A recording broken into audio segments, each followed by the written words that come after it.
In this lecture, we're looking at the rise of evangelicalism. And this lecture title, frankly, has a bit of a tongue-in-cheek meaning. Of course, up until this point, we've looked at the context of the Great Awakenings, the holiness movements, and revival and millenary movements, and all types of different things that really provide the shape and the context of the origins of evangelicalism. In fact, historically, if we were to say, when does evangelicalism begin? We wouldn't say in the 20th century, we would say back in the 1700s. But very often today, what we have is a bit of a false memory or an amnesia to a lot of this backstory. It's not uncommon today to hear people talk about evangelicals in the 20th century. Those who do very often only go back to the fundamentalist movement in the late 1800s. Unfortunately, what that does is it pitches evangelicalism as simply a reaction to the perils of modernism, as if evangelicalism is merely an antithetical movement to what's going on in culture. And perhaps that's what people want to believe or want to see. They want to marginalize evangelicals as merely the new group that changed Christianity and that altered all types of different things. Well, as we've seen in a number of lectures up until this point, evangelicalism in the New World does change things. It does bring new ideas to bear and a new culture to bear. But what we're not dealing with is an entirely new wave of evangelicalism in the 20th century. Rather, what we have is the rise of evangelicalism within the consciousness of the wider cultural, political, and scientific world around us. We see evangelicalism becoming more powerful, more part of established political and cultural networks, often at times designed to overthrow or challenge some of the world around it. But what we're going to say in this lecture is that to pin everything onto one source, one story, or to one origin point within the history of evangelicalism as a whole is to miss the story. The fact of the matter is, evangelicalism is wildly complex, and since it goes back to the 1700s, of course, there's a lot of twists and turns in the story. But what we're talking about now is the rise of 20th century evangelicalism and the way that evangelicals engage, challenge, and take issue with a number of the things in the world around us. And you might say that there are three defining characteristics of what evangelicals go through in the 20th century.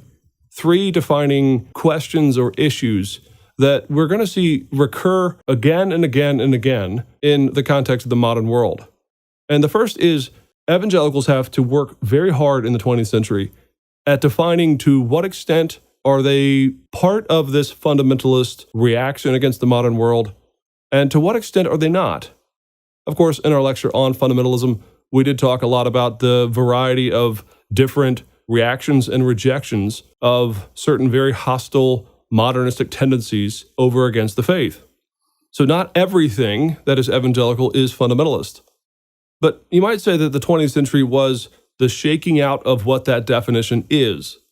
There were already holiness movements. There were already obviously strong theological commitments within Protestantism that go all the way back to the Reformation. And while some become progressive and update and change their theological or their cultural assumptions on a variety of different points, to equate evangelicalism with fundamentalism is a bit of a misstep, historically speaking. But then again, in the 20th century, evangelicals will work very hard to determine where they fit in to the story of the wider fundamentalist movement. The second question is, where do evangelicals fit culturally and politically with the world around them? In the context of America, of course, it's the question of, should Christians get involved in politics? Should Christians get involved in academia, in the halls of power in this world? Now, what we need to say right now, of course, is everyone throughout American history has always leveraged their ethical, their moral, their religious stance when it comes to their politics.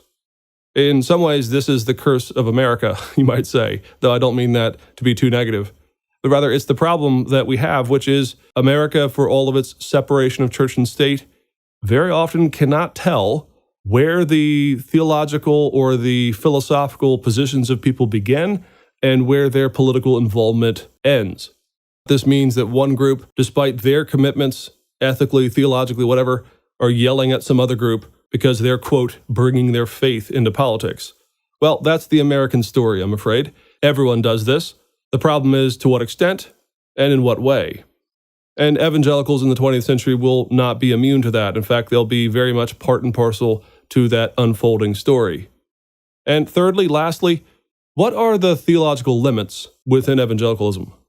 Now, of course, evangelicalism is shaped predominantly by a commitment to Christ and a commitment to revivals and to holy living.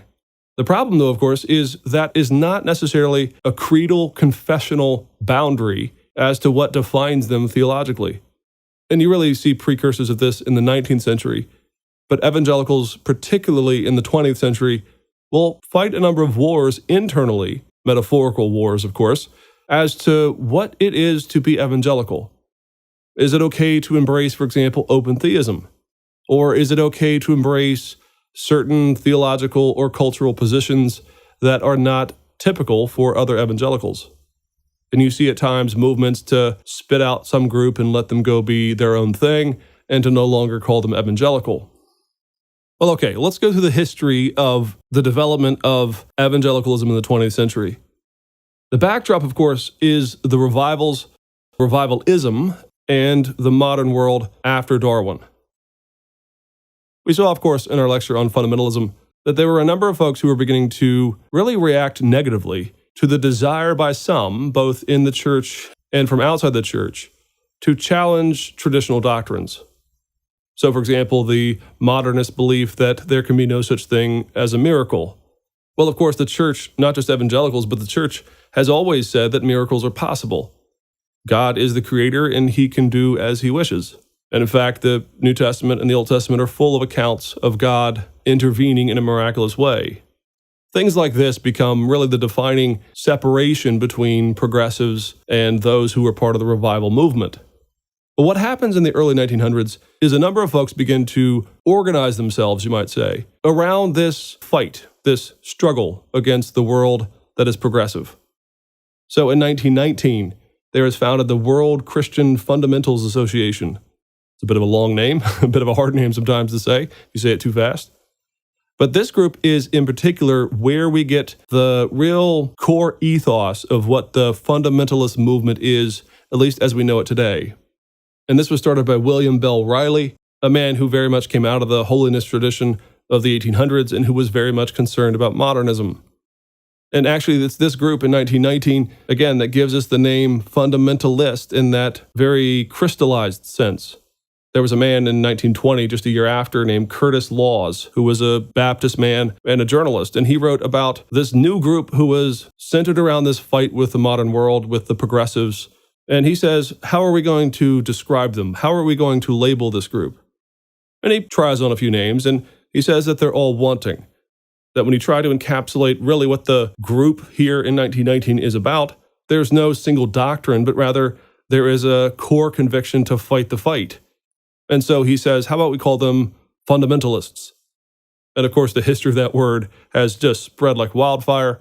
Today, we can talk about all kinds of folks as being fundamentalist. And it's really a negative word now, but in the context of 1919, 1920, it was not. It was rather a historical categorization as to what we're going to call the group within the Protestant evangelical world who were fighting against modernism or some of the progressive tendencies there. Now, here's an important thing.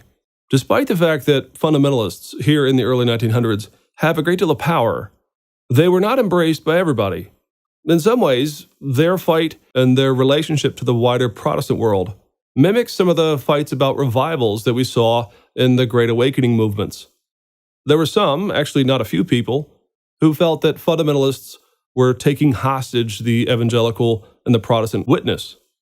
So, for example, Harry Emerson Fosdick, very, very influential evangelical in the 20th century, actually preached a sermon just in this same window of time, entitled, "Shall the Fundamentalists Win?"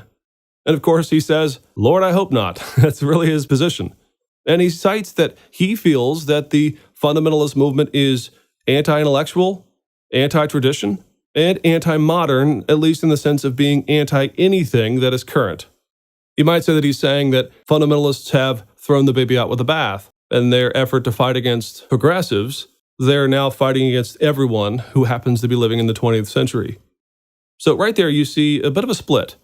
There is the fundamentalist movement now organizing itself and really galvanizing some of its interests. And you see intellectual, seminary-trained, theologically trained, ordained pastors saying, well, hold on, we're not anti-intellectual, and we're not just simply defined by what we're not. And there is already a great deal of concern about the relationship between fundamentalists and the identification of the wider world that this is all Christianity is about.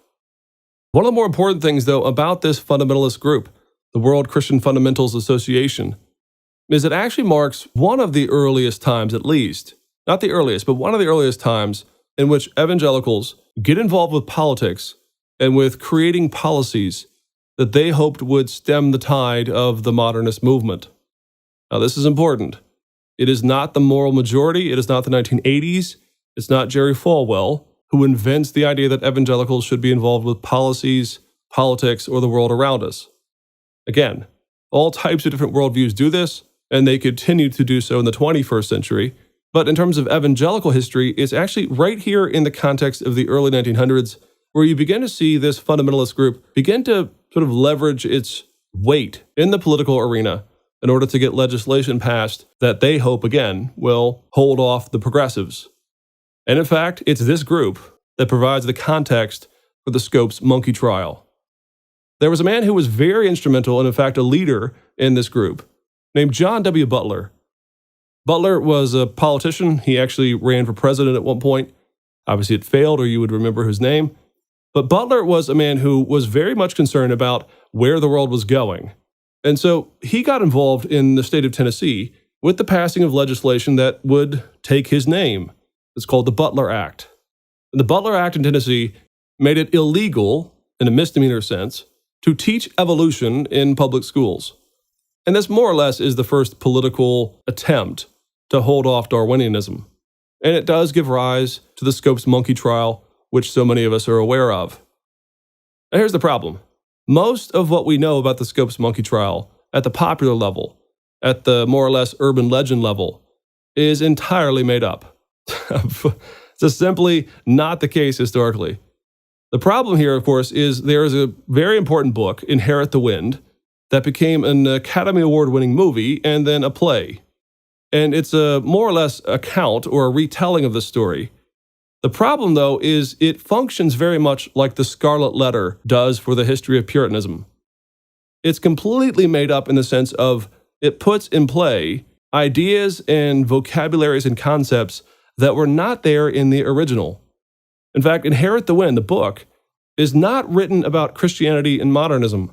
Rather, it's a tale of what? An oppressive regime that is telling people what they can and cannot believe. Actually, Inherit the Wind and the movie that came out of it, again, is not about Christianity. It's actually about Marxism. The Hollywood adaptation of it was inspired because of the McCarthy hearings and the pretty zealous, almost rabid commitment to stop anyone from being quote-unquote communist or Marxist in the context of the states. So Inherit the Wind is not an historical account. And it's a good movie. It's actually, again, an Academy Award-winning movie, but it's not the actual story that happened. Well, what happened then at the Scopes monkey trial?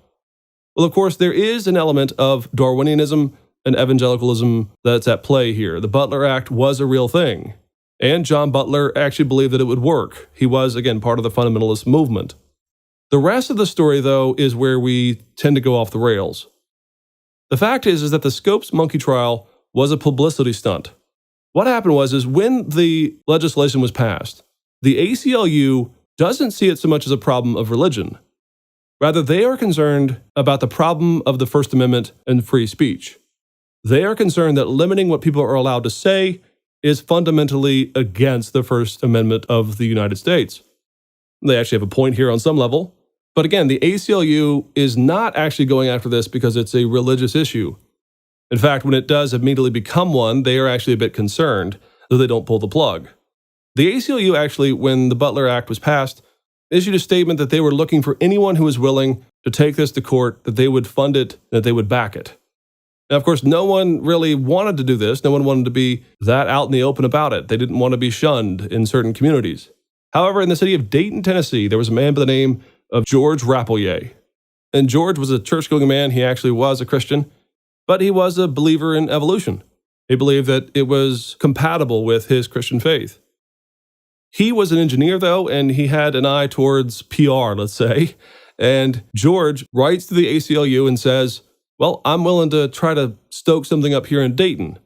His intentions were that this trial would bring a lot of attention to the city of Dayton, Tennessee, and that maybe people would bring business there, this type of thing. They then enlist Scopes himself. Now, the story that's usually told is that Scopes was a principled biology teacher there in the public schools, that he openly taught evolution, and that he was rung up, arrested, and then put on trial for this.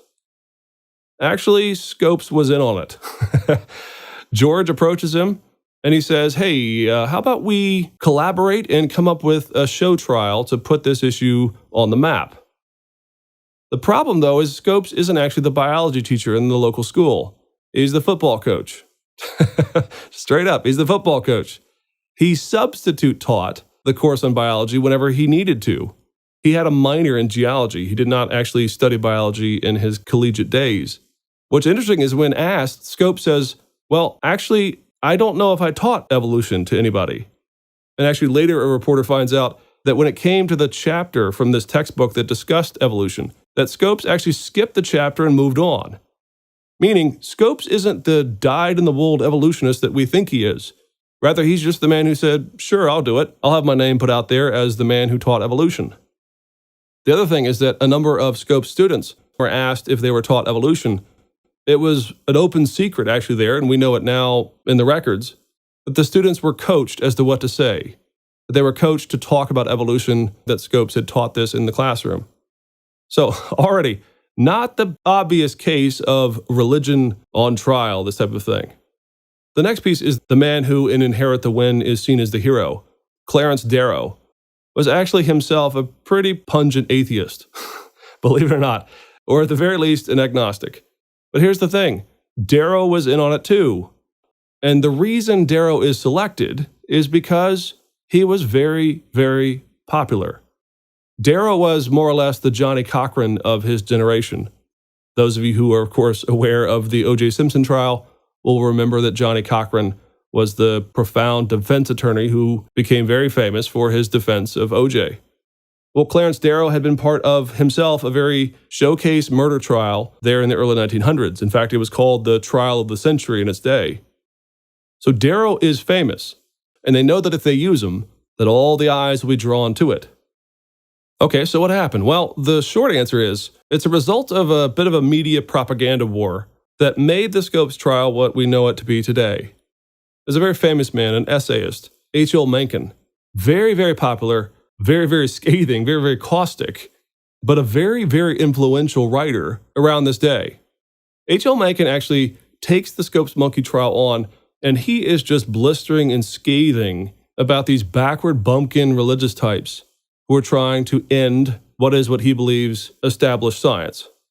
Other news reporters, of course, pick up the same tone, and what was intended by the ACLU to be a free speech grandstanding moment suddenly becomes, in the minds of those present, at least in terms of the reporters, and ever since, a trial of Christianity versus science. Darrow does a very interesting thing. He actually asked, at the very end for the verdict to come back, and he quietly says that his request would be that the verdict would be guilty, that Scopes would pay the fine, in order that, he said, the case could then be remanded up to the Supreme Court of Tennessee. And lo and behold, that is exactly what happened. A guilty verdict came back. Scopes was guilty and fined $100, which is a modest amount of money in this day and age. And, believe it or not, Darrow paid the fine himself. Scopes lost nothing in this endeavor. Actually, later, Scopes is awarded a scholarship to go finish his studies in geology. He goes on to work in the oil industry, and he converts to Roman Catholicism. But the die is cast. The Scopes monkey trial really put on the stage, even if it's not historically accurate or not, but it put into the bloodstream this concern, this fear, that what is going on in the world right now is that the fundamentalists are waging a war that will end up being a Pyrrhic victory. Of course, a Pyrrhic victory is one where you win, but you've lost so much in the context of the winning of your war that you might as well have lost yourself. And so, ever since, the Scopes monkey trial has been Christianity versus science. It's always talked about this way in textbooks. Doesn't matter the history. This is the legacy of this moment. Well, believe it or not, that and a number of other things shapes and forms the context of evangelicalism in the 20th century. But here's the thing. It's not just about science. There are other factors that evangelicals get involved with that flow out of the early 20th century, and these are almost always forgotten, and we really need to focus on them now. The fact of the matter is that evangelicals at times, particularly in the Deep South, often paired up their rhetoric of concern that the world is going to hell in a handbasket with their advocacy of the Jim Crow laws and the constant application and the reinforcement of segregation. The fact of the matter is the problem of evangelicals in the early half of the 20th century, and frankly on after, is that there was initially a very hostile anti-civil rights movement amongst some, not all, but principally amongst fundamentalist groups. You might say that the problems of modernity had so caused some fundamentalists and fundamentalist camps to oppose any change to anything that when it came to things that would have been easily embraced by evangelicals in a previous century, at least by and large, certainly not by everybody, suddenly you see people decrying the end of segregation, and in particular when the Jim Crow laws are overturned, you see lots of problems here and lots of complaints. Well, again, just to kind of give you the tone of this, as the fundamentalist movement is crashing its boat at times on the rocks of the modern world, you have a number of people that arise within the evangelical movement that seek a different path. They no longer like the anti-intellectualism and the political muscle of some of these groups, and so what they seek is to change it. And that is very important because what happens in the early 40s and 50s and on into the 60s is you have arise the movement of neo-evangelicalism. And these are intellectual leaders who want to see an end to the fundamentalist takeover and stronghold, or at least the way the fundamentalists seem to always get the headlines. Perhaps one of the most important, if not the most important man that really shaped neo-evangelicalism was Harold John Ockenga. Ockenga lived from 1905 to 1985. He was pastor of a historic church, the Park Street Church in downtown Boston. And Ockenga and others really began to have problems with some of the fundamentalist fights. Another was Carl F.H. Henry out in Chicago. And both of these men in particular, but Ockenga principally, began to stress that they want to become neo-evangelicals. And what they mean by that is they're still evangelicals, but the way that the fundamentalists have taken over things, as well as the heritage of the revivalist movement and some of the holiness movements, that was anti-traditional, anti-creed, anti-confession, these types of things. What Ockenga and others say is we need an intellectually credible, thoughtful, reflective evangelicalism that both will not embrace the modern revisionist, you might say more cynical approach to religion, but which would be orthodox, conservative, and yet intellectually credible. And there's a number of things that sort of fan out, in particular with Ockenga and others, and we can highlight just a few here. In 1947, for example, there is the founding of Fuller Seminary out in California. And this was started by Ockenga and others, and the goal here was to create, lo and behold, an intellectually credible, authentic, theologically rigorous seminary. Now, it doesn't hold for long. There is a great fight in the 1960s at Fuller on the subject of inerrancy. And we can't go into that story in great detail, but it was enormously complex and very challenging, frankly, as to the future of these types of endeavors. But there were others. There was formed, for example, the National Association of Evangelicals, in large part due to Ockenga and others. And again, this is neo-evangelical. It's seeking an intellectually credible expression of what it means to be evangelical, a more historic Protestant expression of evangelicalism, we might say. Flowing out of that, of course, Ockenga was very, very connected with a couple of influential evangelicals who felt similarly at times, namely Billy Graham and Mr. Pugh himself, the man who was part of the Sun Oil Company and a man who had enormous wealth, and he wanted to help fund and influence the shape of this new intellectually credible evangelicalism. So in 1956, Billy Graham was instrumental in bringing together the formation of Christianity Today, a magazine, of course, that's still in print. And the goal of it was to stand toe-to-toe with some of the more progressive Protestant magazines out there that were teaching things that were not part and parcel of the historic Protestant faith. Christianity today actually was founded to be an answer, not a hostile one, but a winsome, reflective, intellectually credible one to the world around it. In 1969, those same guys, Ockenga, Billy Graham, and Pugh, teamed up again to form a seminary, and they brought together two institutions, Gordon Divinity School and Conwell School for Ministry, the first in Boston, the second in Philadelphia, to create Gordon Conwell Theological Seminary, this time one on the East Coast, planted right there in Boston with all of those wonderful top-level universities. But again, one that would be intellectually credible, yet still evangelical and thoughtful. One that would not leave aside the roots, but would not embrace a fundamentalist, anti-modern stance. So by the time you get to the 1960s, you have successes and failures and a number of issues that are on the rise as to how evangelicals are going to get on in the modern world. And there's really, I would say, 4 unanswered or perennial questions that come up after the evolution of these divisions. The first, of course, is evangelicalism of the 20th century is going to recommit itself to what it means to do revivals, what it means to do evangelism. And we've already signaled one name right there, Billy Graham. No other person has spoken to more people in an evangelistic, conversionistic gospel way than Billy Graham has here in the 20th century and now on into the 21st century. The Billy Graham Association, of course, is enormously influential in not allowing evangelicals to forget its roots from a century or more before, which is that evangelicals are about revival, they're about conversion, and they're about sharing Christ. There are others, Campus Crusade, InterVarsity, a number of different groups that come out of the 20th century, some within the church, some parachurch, that say that they are there to recall and to recover what it means to be revivalistic whenever we say that we are evangelical. Another question, another issue that keeps coming up is an ongoing reflection within evangelicals as to how we're going to recover an intellectually robust, thoughtful, and engaged position within the modern world.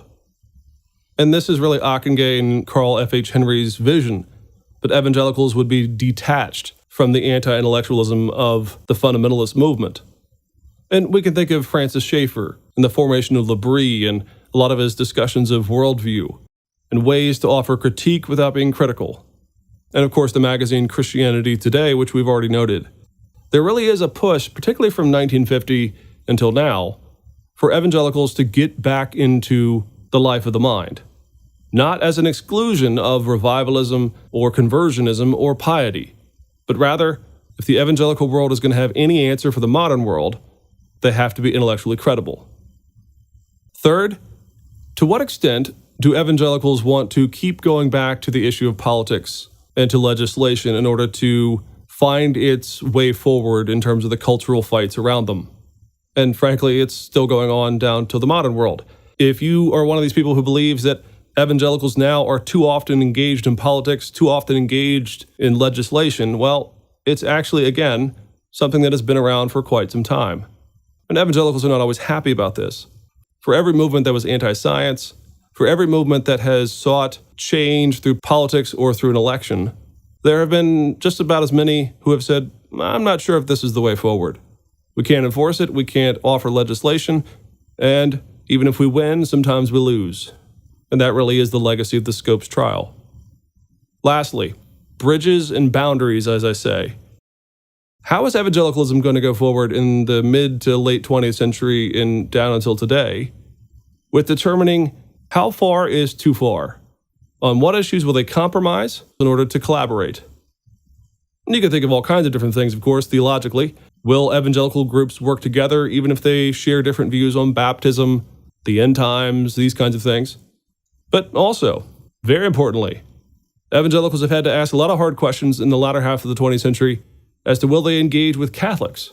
Will they be so-called co-belligerents in the fight to end things like abortion and some of the cultural fights that are out there? That answer is honestly left unanswered. There is no single answer, and there probably never will be. But this is one of the issues. If evangelicals feel at times that they're losing power, losing influence, losing a voice, and they need help, how far will they reach to different entities, different denominations, different traditions, the Catholics in this sense? to affect some of the change that they wish to see in their culture. Now, lastly, what happens to the fundamentalists? We just told the long, pretty sweeping story of the neo-evangelicals. Where do the fundamentalists go? Well, the answer is they go a number of different directions. We've already signaled that one of the underexplored and underappreciated realities of the early 20th century is the extent to which fundamentalists in particular were very, very tied up with the anti-desegregation, the mingling of races, particularly in the Deep South. Now, it's not just in the Deep South. That's a myth. There's just as much of this problem felt at times in the North and out West. But the Deep South was known more for being pretty vitriolic on the subject. You might say that up until Roe v. Wade, the fact is that certain fundamentalists were radically opposed to any mingling of races and to any of the destabilizing effects that came about as a result of the civil rights movement. And in fact, in many ways, Roe v. Wade and the ensuing fights over abortion are much of the reason why we don't remember this part of the story. It feels that evangelicals have always been against abortion. Well, that's only from the 1970s on. There is a dark past, there's a problematic past, frankly, of the problems of fundamentalists and the issue of race in America. The question, of course, is why? Well, the answer is, for some, it was just simply part of their racist outlook. It was just simply a position they held. But in a wider sense, this signals some of the problem that Ockenga and others felt when they looked at the fundamentalist movement, is that they are so reactionary against any change, and that they are so anti-intellectual that they forget their own heritage. And they forget that evangelicals and Protestants have not always been the people who are about oppression and suppression. That is part of the history, yes, but when all you are, Ockenga might say, is defined by what you're not, if you're simply defined by not being this, or resisting change at all costs, if there is no intellectually robust undergirding of who you are, well then you're simply going to be opposed to every change whatsoever. And so that long history of desegregation, civil rights, and some of the fundamentalist problems with it really comes out of this context of the late 1800s and the early 1900s. So in the end, evangelicals in the 20th century inherited a number of problems and a number of fights. There were a number of questions that were left unanswered or that are still on the table even to this day. But in general, the condensing of what it means to be fundamentalist and the ensuing break-off of neo-evangelicals and the attempt to have an intellectually robust Christian evangelical witness is perhaps the most defining struggle in the entirety of the 20th century.